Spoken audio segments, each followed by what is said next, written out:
I'm out in the hills of Santa Fe for a change, doing what I used to do, walking and talking.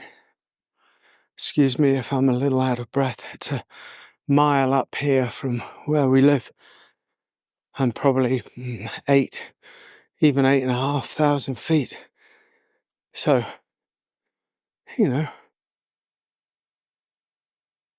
hits the breath a little bit. I get asked, is it possible to find a peace beyond thought, beyond thinking, without denying it, without fighting it, without even, in many ways, transcending it? Is it possible?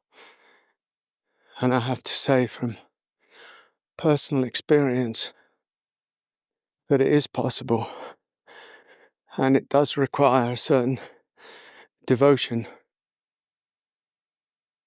and willingness to go beyond the habitual patterning and repetitive thinking of mind,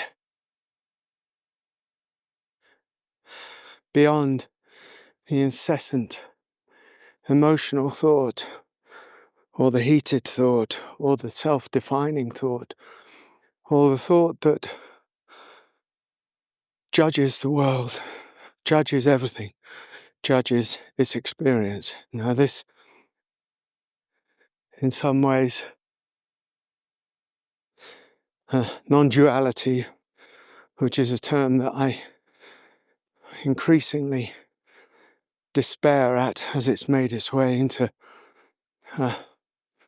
Western culture, which is in danger of reducing it down to idiocy.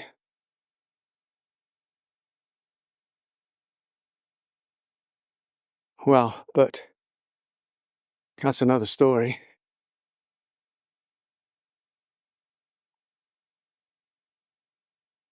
Without denying it, without just bypassing it and say, well, there's no one here, there's no thinking happening, there's nothing is going on here, there's no I, there's no anything at all.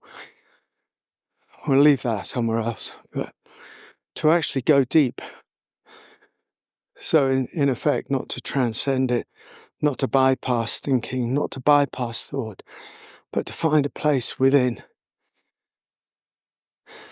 that can remain untouched by it.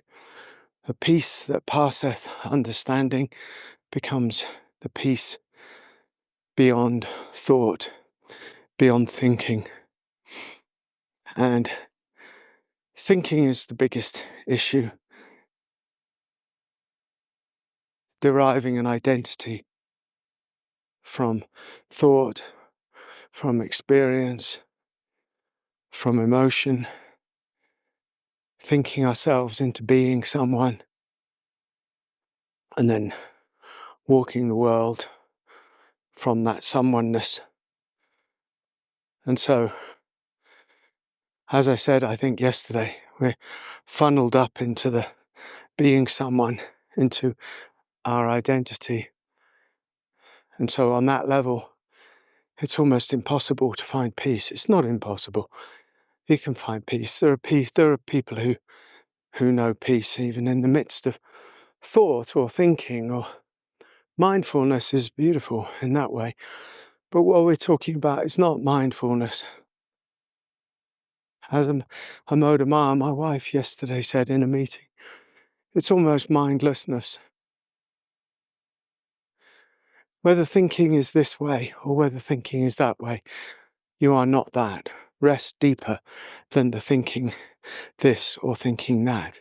Because as long as we're identified or pulled or attached to thinking being one way or another way, we're at the mercy of forces that in many ways are beyond our control. So it's not about controlling. It's not about only feeling peace when the thought is a good thought or a peaceful thought or an equanimous thought or a loving thought, sorry, it's my dog. It's going deeper than that to say, I'm not defined. This experience, this consciousness, this awareness is not defined by a thought that is good or a thought that is bad, by a thought that is positive or a thought that is negative. The ocean is not defined by the waves, and yet the waves rise and the waves fall. Some of them are ferocious, some of them are gentle. Makes no odds. Ocean is still ocean. So it is with us. But this, the reason that I'm saying this and making this is because that is an ongoing intimate journey, an ongoing intimate relationship with our own thinking. And we can't seem to get clear with that it's not you reach a place where it's done, and it gets easier, of course. But until then, vigilance, willingness, persistence, trust,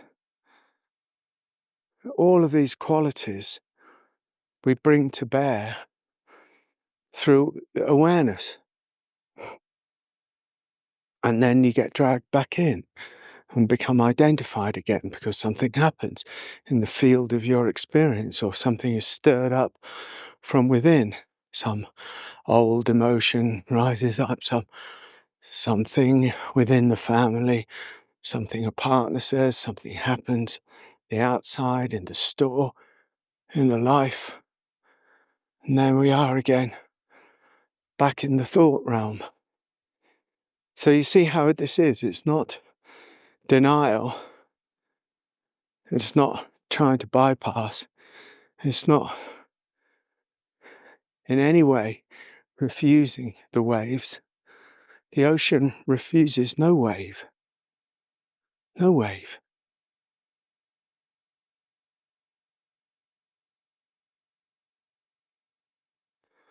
And so this ongoing way of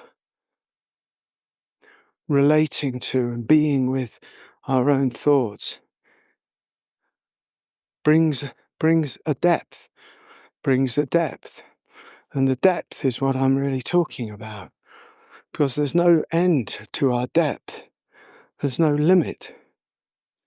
We go deeper and deeper and deeper, the same way we go higher and higher and higher. But all this superficial spirituality, ultimately, I'm afraid, it really doesn't get to the heart of us, doesn't get to the core.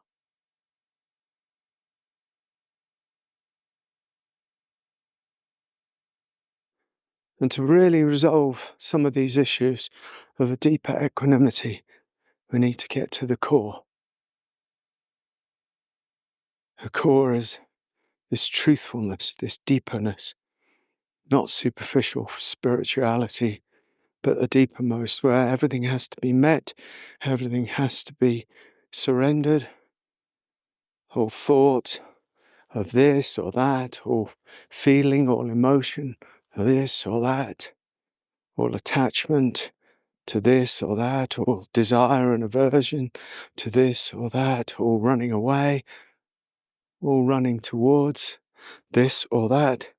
All of this has to be surrendered into the great unknown, into the great equanimity of us, into the great ocean of us. This is exquisite, and the journey never ends in that sense, because it becomes alive. So it's not somewhere in the future, it's right here, right now, in this moment, as I'm walking here and you're, whatever you're doing, sitting there or traveling somewhere, or, I don't know where you are. Might be at home, you might be somewhere else. Wherever it is, there you are. Wherever it is, there we are, and that's the opportunity. It's the opportunity to feel deeper than. Yeah? You listen to these words, they're on the surface. Even though they might be deep words, they're still on the surface. They're sort of pointers pointing you into the deeper consciousness. But the words themselves are on the surface. They're like, stones.